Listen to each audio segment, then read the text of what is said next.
This tall, with piled-on jet black hair, attractive, tunnel-mouthed comedienne is a one-of-a-kind commodity and certainly no shrinking violet when it comes to entertaining.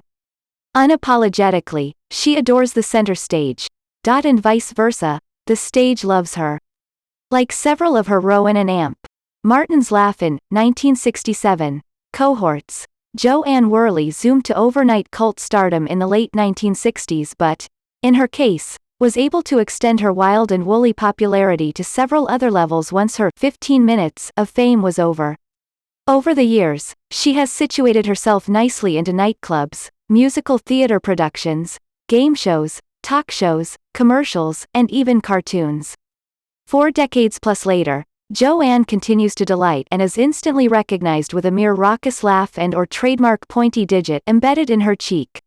The brassy, indefatigable Anne was born in Lowell, Indiana, on September 6, 1937, the third of 5 children, and has always separated herself from the crowd with her distinctively loud voice, whether singing or not.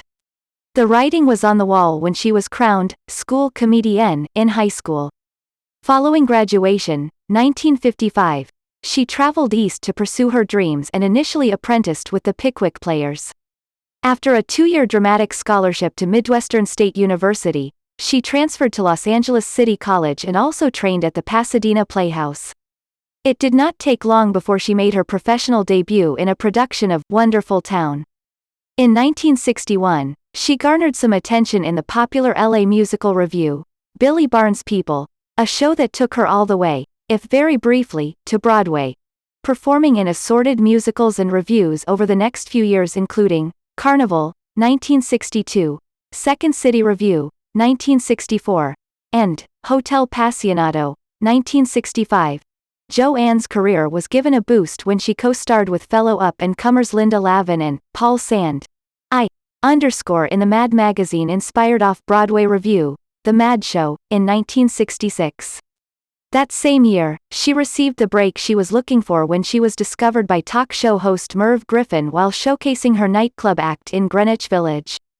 Griffin took a strong liking to her and gave her a viable comedy platform to play on with approximately 200 appearances in all.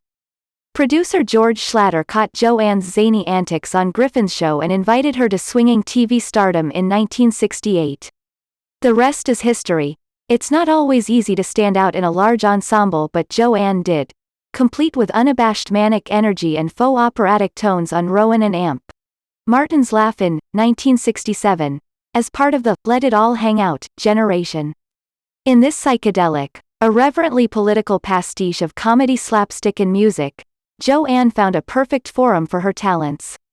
Her bold, infectious comic flair proved a real crowd pleaser, and the big-boned brunette became a certifiable TV star. While the show also made stars out of Ruth Buzzi, Henry Gibson and Arte Johnson and superstars out of Goldie Hawn and Lily Tomlin, it also managed to rebuff the somewhat fading stars of co-hosts Dan Rowan and Dick Martin, and singer-actress Judy Carney.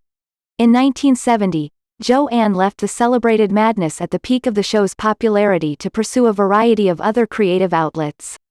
She made on-screen guest appearances on several TV shows, notably Love, American Style, 1969, and was a steadfast presence on the talk show, variety show and game show circuits. Strangely enough, however, she never found a sitcom or another TV vehicle to adequately test-drive her comedy ravings. With such a high-wattage personality that invites comparisons to Carol Burnett, Carol Channing and Ethel Merman, Anne may have outsized herself for films, but her larger-than-life presence perfectly fit the musical theater bill. For decades she found a vast number of showcases to logically suit her. Her many musical tours have included, notably, Gypsy, as Mama Rose, The Wizard of Oz as the Wicked Witch, and Mame, as the title socialite.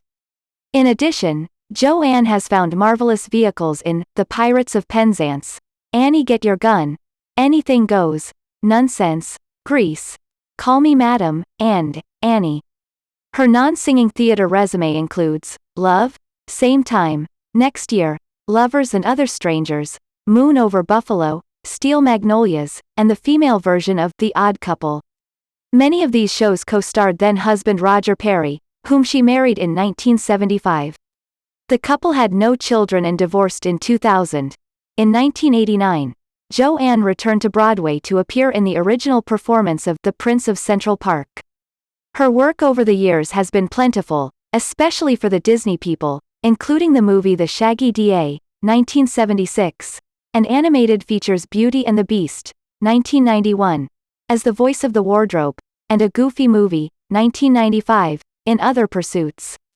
Joanne has been active on the lecture circuit and has also served on the board of directors for Actors and Others for Animals. She also performs in concert, typically offering parodies of well-known songs to suit her man-chasing personality. A culinary enthusiast, she has also been seen whipping up specialties on the Food Network, Ready Set Cook, and Chef du Jour.